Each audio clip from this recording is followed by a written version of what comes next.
إخواني الطلبة أخواتي الطالبات، السلام عليكم ورحمة الله. أمامنا جدول للبيانات، سنقوم بتصحيح بعض الأخطاء الواردة ضمن هذا الجدول، ثم سنقوم بملء الأعمدة الفارغة. الأمر يتعلق بعمود السن وعمود الأقدمية في الخدمة.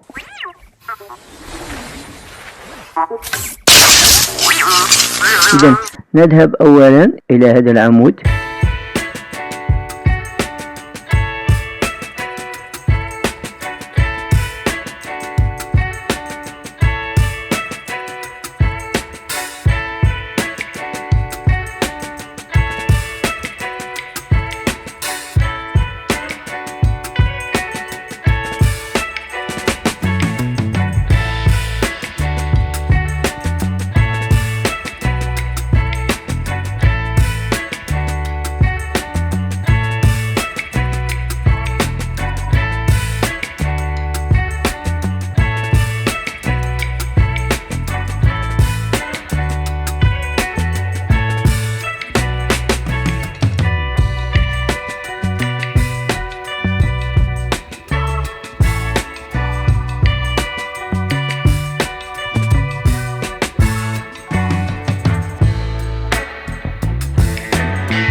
أحصل على السن بالأيام.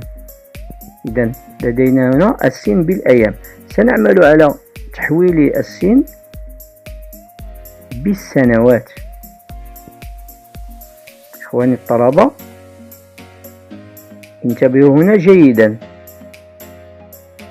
لأننا سنحول الأيام إلى سنوات بطريقة دقيقة.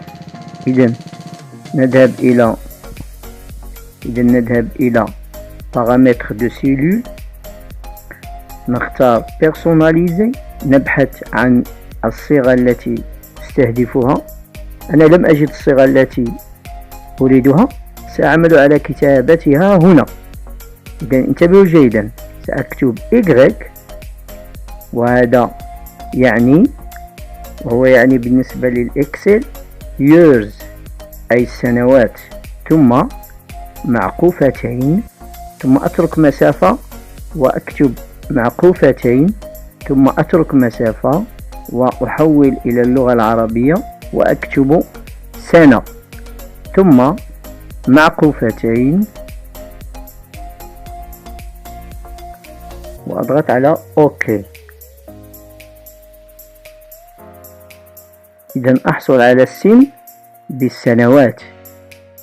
أقوم الآن بتغيير توجيه الكتابة orientation du droite à gauche، ثم بتوسيط الكتابة، وهكذا أحصل على كتابة جميلة ولائقة. الآن سأنقر هنا نقرتين فأحصل على النتائج التالية. إذا قمنا بإنجاز عمود السن بنجاح وبطريقة جميلة.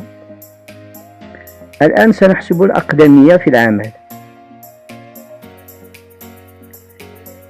إذا نقوم تقريبا بنفس الطريقة. إذا اكتب تساوي، ثم أضغط على aujourd'hui، نكتبها بقوسين بدون مسافات، ثم ناقص، ثم تاريخ التوظيف، وأحصل على الأقدمية بالأيام. أقوم بالتعديل عليها لتصبح بالسنوات.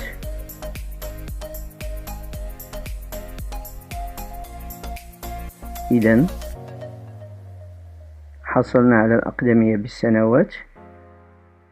إخواني الطلبة، لاحظوا جيدا، سأقوم بالسحب، ولكن سأسحب على الأساتذة الذين لا يزالوا يزاولون المهنة، والأساتذة الذين تقاعدوا هذه السنة فقط، ولا أقوم بالسحب على الجميع.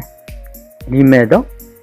لأن هناك بعض الأساتذة المحترمين الذين حصلوا على التقاعد أو أحيلوا على التقاعد منذ زمن. إذن هذه الخانات هي الأساتذة الذين تقاعدوا في السنوات الماضية. إخواني الطلبة، سوف أقترح عليكم طريقة رائعة من أجل حساب الأقدمية، وتعتبر هذه الطريقة سرا من أسرار الإكسل، وسأعمل على تقاسمها معكم الآن. إذا نعلم أن سن التقاعد بالسنوات هو 62 سنة. سنعمل على تحويل هذه السنوات إلى أيام. نحتاج هنا إلى آلة حاسبة. إذا 62 في 365.25، وهو معدل عدد أيام السنة البسيطة والكبيسة معا، يعطينا 22,000 يوم و645. إذن سن التقاعد بالأيام هو 22,645 يوما ونصف. إذن الآن سوف نقوم بحساب الأقدمية بالنسبة للأساتذة الذين أحيلوا على التقاعد منذ سنوات. إذا نذهب إلى فونكسيون ونكتب تساوي، ثم نختار تاريخ الازدياد، نعلم على تاريخ الازدياد، ثم نكتب زائد سن التقاعد بالأيام، ثم أفعل خاصية F4 من أجل تثبيت هذه سن التقاعد، لأنني إن لم أقم بتثبيته ب F4 فإن المعطيات ستكون خاطئة عندما أقوم بالسحب، لذلك مهم جدا أن أستعمل F4. ثم ناقص تاريخ توظيف،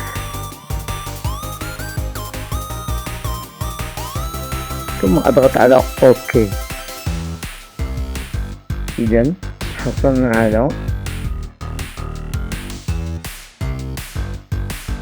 على الأقدمية في المهنة بالأيام، نقوم بالتعديل عليها لتبدو بشكل متناسق مع بقية العمود.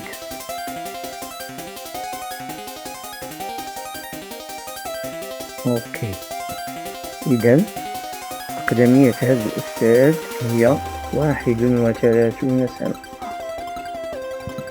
ثم تغيير توجيه الكتابة وتوسيطها، ثم أسحب على باقي الأساتذة